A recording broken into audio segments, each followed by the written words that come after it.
Anne Frank, The Diary of a Young Girl. Monday, 28th September, 1942. Dear Kitty, I had to stop yesterday, long before I'd finished. I just must tell you about another quarrel, but before I start on that, something else. Why do grown-ups quarrel so easily, so much, and over the most idiotic things? Up till now, I thought that only children squabbled, and that wore off as you grew up. Of course, there is sometimes a real reason for a quarrel, but this is just plain bickering. I suppose I should get used to it, but I can't, nor do I think I shall, as long as I am the subject of nearly every discussion. They use the word discussion instead of quarrel. Nothing, I repeat, nothing about me is right. My general appearance, my character, my manners are discussed from A to Z. I'm expected, by order, to simply swallow all the harsh words and shouts in silence, and I am not used to this. In fact, I can't. I'm not going to take all these insults lying down. I'll show them that Anne Frank wasn't born yesterday. Then they'll be surprised, and perhaps they'll keep their mouths shut when I let them see that I am going to start educating them. Shall I take up that attitude? Plain barbarism. I'm simply amazed again and again over their awful manners and especially stupidity, Mrs. Van Dan's. But as soon as I get used to this, and it won't be long, then I'll give them some of their own back. And no half measures, then they'll change their tune. Am I really so bad-mannered, conceited, headstrong, pushing, stupid, lazy, etc., etc., as they all say? Oh, of course not. I have my faults, just like everyone else, I know that. But they thoroughly exaggerate everything. Kitty, if only you knew how I sometimes boil under so many gibes and jeers, and I don't know how long I shall be able to stifle my rage. I shall just blow up one day. Still, no more of this. I've bored you long enough with all these quarrels. But I simply must tell you of one highly interesting discussion at table. Somehow or other, we got on to the subject of Pim's, Daddy's nickname, extreme modesty. Even the most stupid people have to admit this about Daddy. Suddenly, Mrs. Van Daan says, I too have an unassuming nature, more so than my husband. Did you ever? This sentence in itself shows quite clearly how thoroughly forward and pushing she is. Mr. Van Daan thought he ought to give an explanation regarding the reference to himself. I don't wish to be modest. In my experience, it does not pay. Then to me, take my advice, Anne. Don't be too unassuming. It doesn't get you anywhere. Mummy agreed with this too, but Mrs. Van Daan had to add, as always, her ideas on the subject. Her next remark was addressed to Mummy and Daddy. You have a strange outlook on life. Fancy saying such a thing to Anne. It was very different when I was young, and I feel sure that it still is, except in your modern home. This was a direct hit at the way Mummy brings up her daughters. Mrs. Van Daan was scarlet by this time, Mummy calm and cool as a cucumber. People who blush get so hot and excited. It is quite a handicap in such a situation.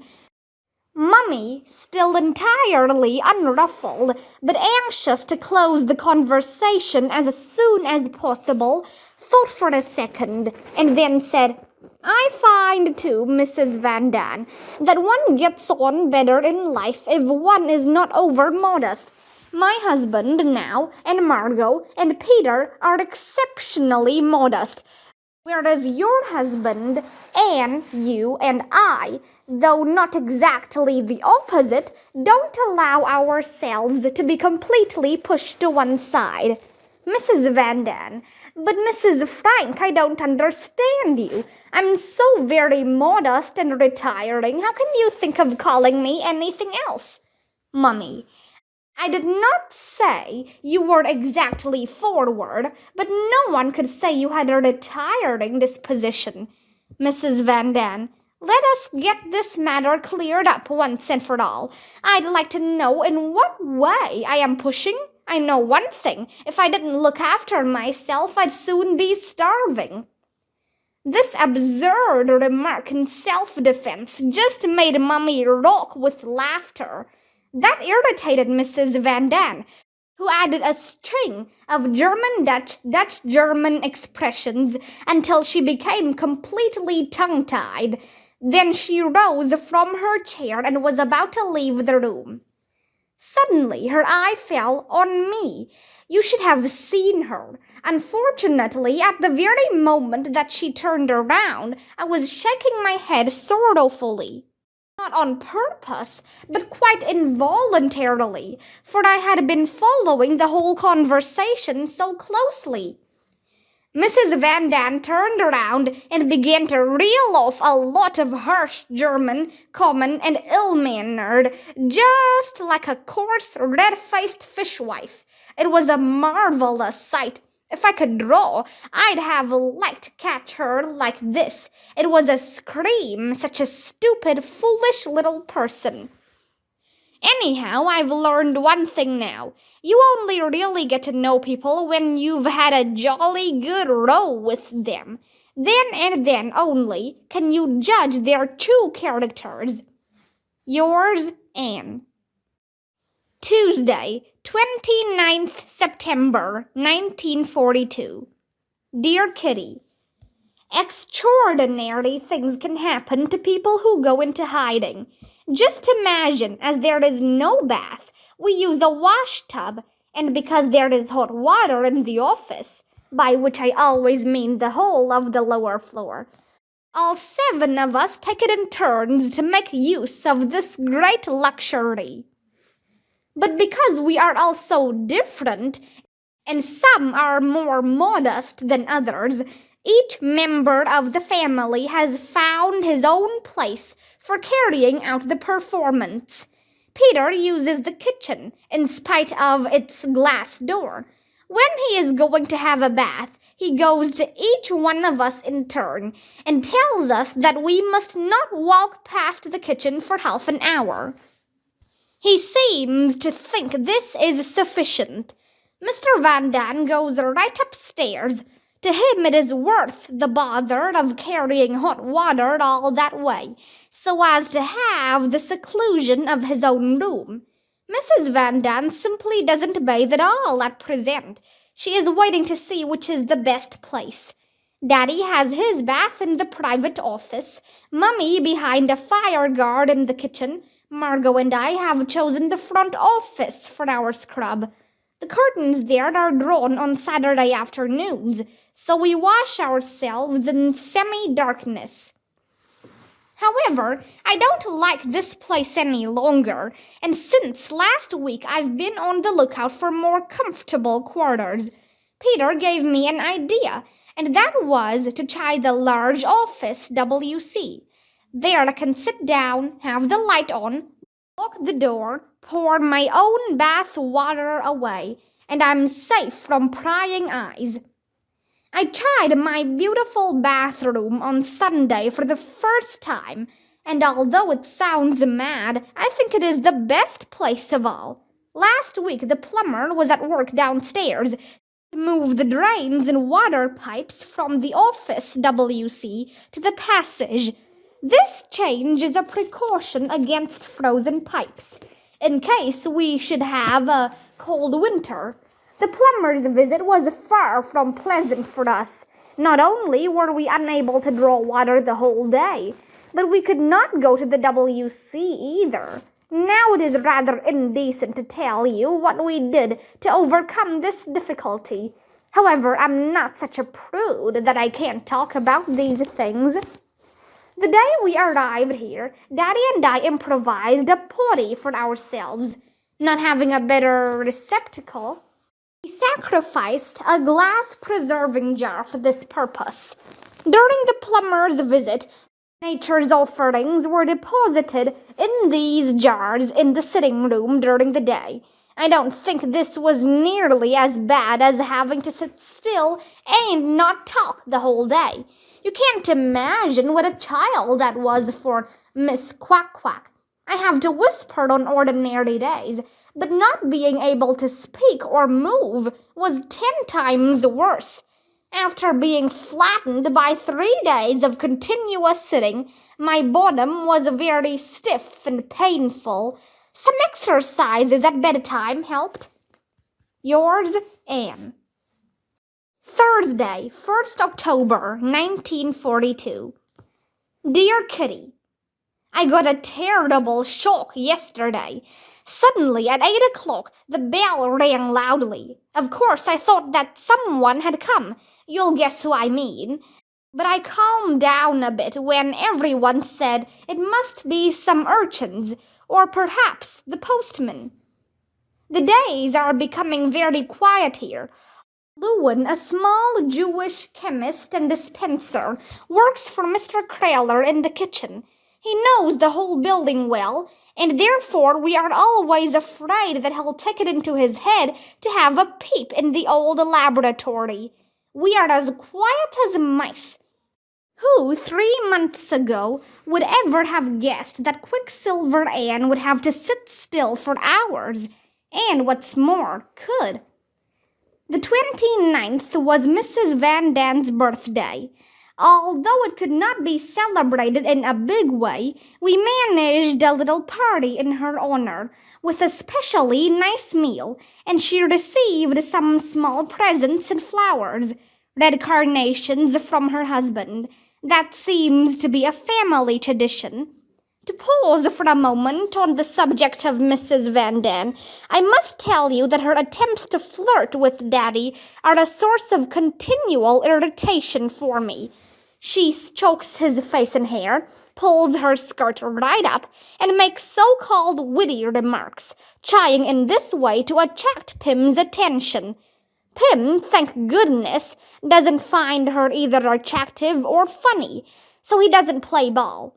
Mummy doesn't behave like that with Mr. Van Daan. I've said that to Mrs. Van Daan's face. Now and then Peter comes out of his shell and can be quite funny. We have one thing in common from which everyone usually gets a lot of amusement. We both love dressing up. He appeared in one of Mrs. Van Daan's very narrow dresses, and I put on his suit. He wore a hat and I a cap. The grown-ups were doubled up with laughter, and we enjoyed ourselves as much as they did. Ellie has bought new skirts for Margot and me at Biancorf's. The material is rotten, just like sacking, and they cost 24 florins and 7.50 florins respectively. What a difference compared with before the war. Another nice thing I've been keeping up my sleeve. Ellie has written to some secretarial school or other and ordered a correspondence course in shorthand for Margot, Peter, and me.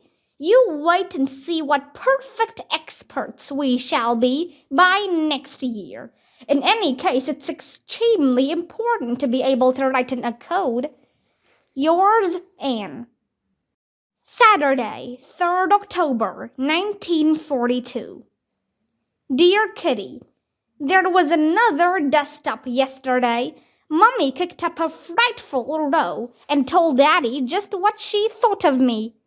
Then she had an awful fit of tears, so, of course, off I went too, and I'd got such an awful headache anyway. Finally, I told Daddy that I'm much more fond of him than Mummy, to which he replied that I'd get over that. But I don't believe it. I have to simply force myself to stay calm with her. Daddy wishes that I would sometimes volunteer to help Mummy when she doesn't feel well or has a headache, but I shan't. I am working hard at my French and am now reading La Belle Nivernaise. Yours, Anne. Friday, 9th October, 1942. Dear Kitty, I've only got dismal and depressing news for you today.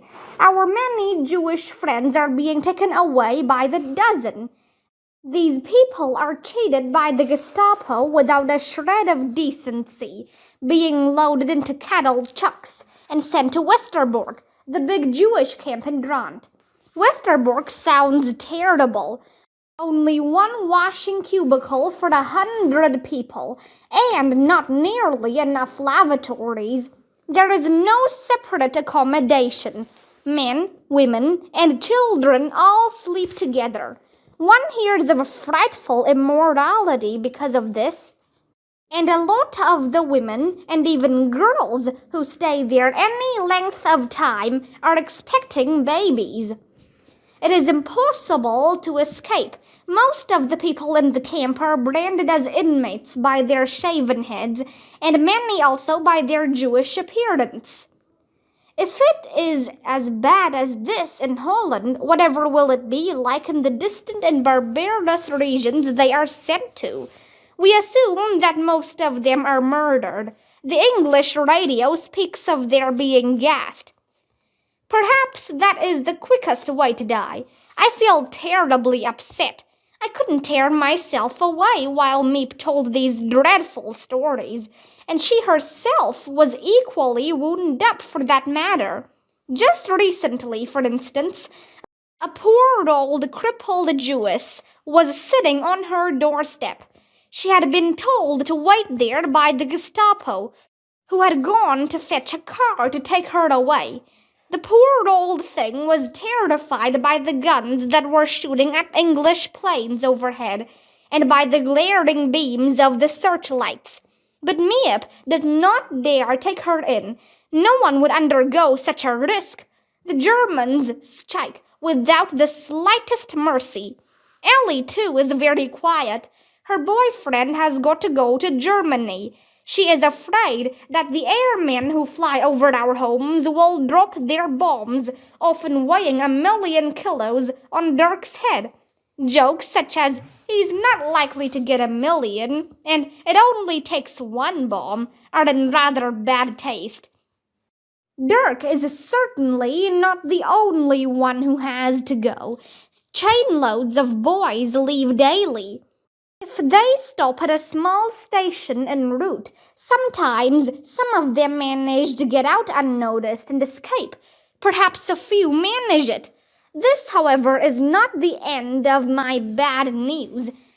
Have you ever heard of hostages? That's the latest thing in penalties for sabotage. Can you imagine anything so dreadful? Prominent citizens, innocent people, are thrown into prison to await their fate.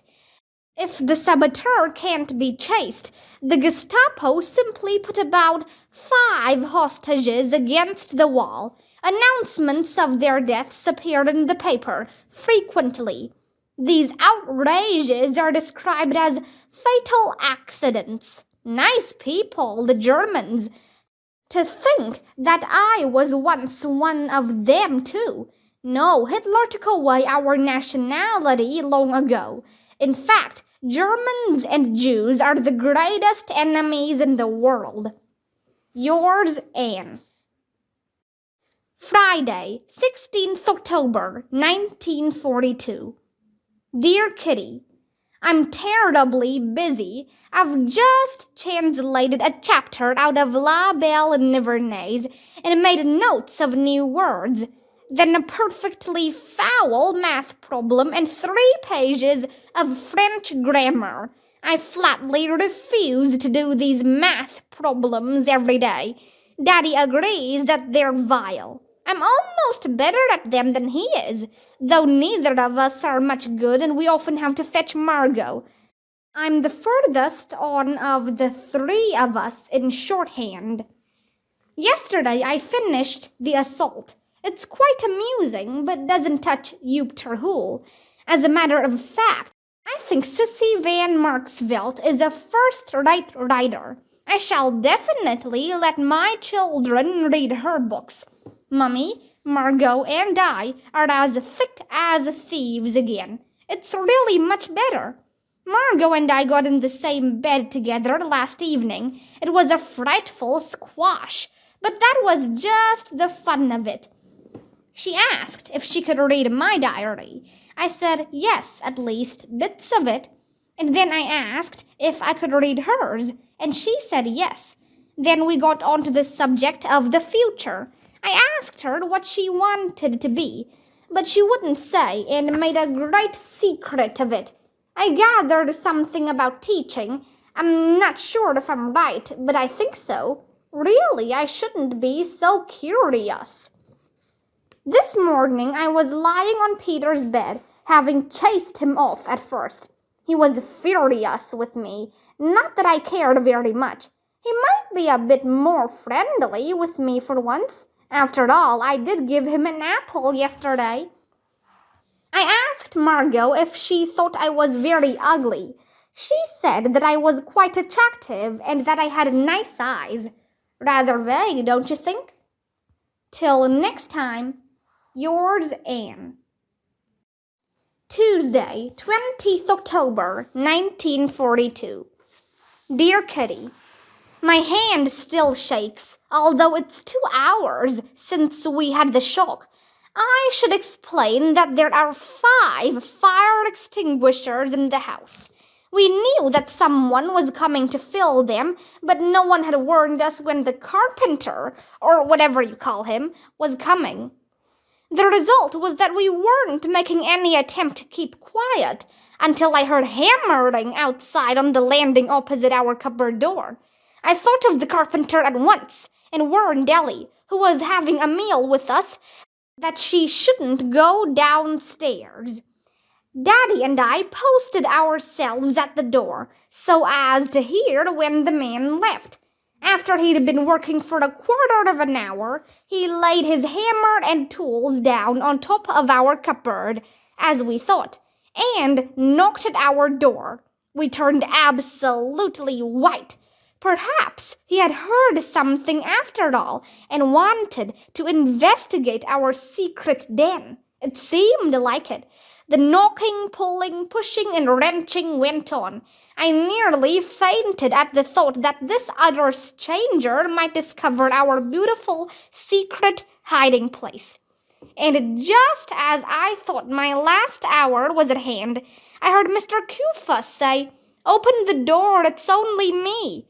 We opened it immediately. The hook that holds the cupboard, which can be undone by people who know the secret, had got jammed. That was why no one had been able to warn us about the carpenter. The man had now gone downstairs, and Kufus wanted to fetch Ellie, but couldn't open the cupboard again. It was a great relief to me, I can tell you. In my imagination, the man who I thought was trying to get in had been growing and growing in size, until in the end he appeared to be a giant, and the greatest fascist that ever walked the earth. Well, luckily everything was okay this time. Meanwhile, we had great fun on Monday. Miep and Hank spent the night here. Margot and I went in Mummy and Daddy's room for the night, so that the Van Santons could have our room. The meal tasted divine. There was one small interruption. Daddy's lamp blew a fuse, and all of a sudden we were sitting in darkness. What was to be done? There was some fuse wired in the house, but the fuse box is right at the very back of the dark storeroom. Not such a nice job after dark. Still, the men ventured forth, and after 10 minutes we were able to put the candles away again. I got up early this morning. Hank had to leave at 8:30. After a cozy breakfast, Miep went downstairs, It was pouring, and she was glad not to have to cycle to the office. Next week, Ellie is coming to stay for the night. Yours, Anne. Thursday, 29th October, 1942. Dear Kitty, I am awfully worried. Daddy is ill. He has a high temperature and a red rash. It looks like measles. Think of it, we can't even call a doctor. Mummy is letting him have a good sweat. Perhaps that will send his temperature down. This morning, Miep told us all that the furniture has been removed from the Van Dan's home. We haven't told Mrs. Van Dan yet. She's such a bundle of nerves already, and we don't feel like listening to another moan over all the lovely china and beautiful chairs that she left at home.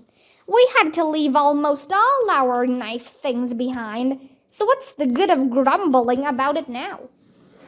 I'm allowed to read more grown-up books lately. I'm now reading Eva's Youth by Nico van Sechelen. I can't see much difference between this and the schoolgirl love stories. It is true there are bits about women selling themselves to unknown men in back streets. They ask a packet of money for it. I'd die of shame if anything like that happened to me. Also, it says that Eva has a monthly period. Oh, I'm so longing to have it too. It seems so important. Daddy has brought the plays of Goethe and Schiller from the big cupboard. He is going to read to me every evening. We've started with Don Carlos. Following Daddy's good example, Mummy has pressed her prayer book into my hand. For decency's sake, I read some of the prayers in German. They are certainly beautiful, but they don't convey much to me. Why does she force me to be pious, just to oblige her? Tomorrow we are going to light the fire for the first time. I expect we shall be suffocated with smoke. The chimney hasn't been swept for ages. Let's hope the thing draws. Yours, Anne.